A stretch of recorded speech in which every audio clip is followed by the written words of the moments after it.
Bonjour à chacune et à chacun. Bienvenue encore pour ce temps de partage autour du livre La manne du matin. Nous orientons nos regards dans le psaume 27 au verset 14e et je vous partage la traduction de la version anglaise. Attends l'Éternel, sois de bon courage et il fortifiera ton cœur. Attends, je te le dis, l'Éternel.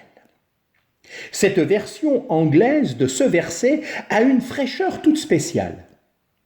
En effet, il n'est pas seulement question de s'attendre à l'Éternel, ce qui est bien et juste, mais de quelque chose de plus, d'attendre l'Éternel.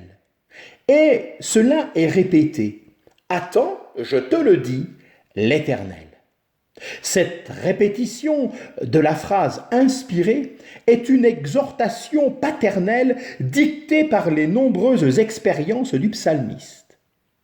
Ce divin conseil s'adresse à l'enfant de Dieu au moment où, impatient comme Abraham, il voudrait agir lui-même pour accomplir les promesses. Non, dit l'Esprit de Dieu, attends l'Éternel.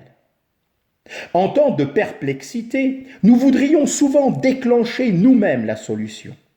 Et la voix douce et subtile de l'Esprit de Dieu dit « Attends, je te le dis, attends l'Éternel ». Ou bien, poussés par un désir non contrôlé de servir et de glorifier Dieu, nous voudrions entreprendre quelque chose, nous lancer sur un chemin qui n'est pas vraiment celui de la foi. Pour éviter des fruits amers et les complications qui s'ensuivraient, l'Esprit de Dieu nous dit « Attends, je te le dis, attends l'Éternel ». Cette attitude n'est point passive, c'est l'attente intelligente de l'amour filial. C'est l'espérance qui se réjouit de la gloire de Dieu manifestée dans l'accomplissement de ses promesses. À qui l'Esprit de Dieu parle-t-il ainsi ?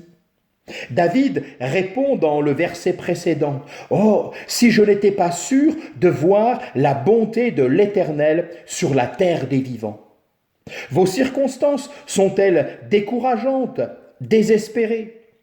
Regardez par la foi votre situation présente. N'est-il pas écrit sur la toute première page de votre Bible, « Ainsi il y eut un soir et il y eut un matin ». Vous soupirez après le ciel, mais à vrai dire, pour échapper à la difficulté présente, ce n'est pas le désir de la foi. Mais par ce texte, Dieu parle à votre cœur, il vous dit « Sois de bon courage ». Et il vous promet de fortifier votre cœur, ce centre de toute votre vie. Écoutez-le donc et faites-lui confiance. Attends l'Éternel, sois de bon courage et il fortifiera ton cœur. Attends, je te le dis, l'Éternel.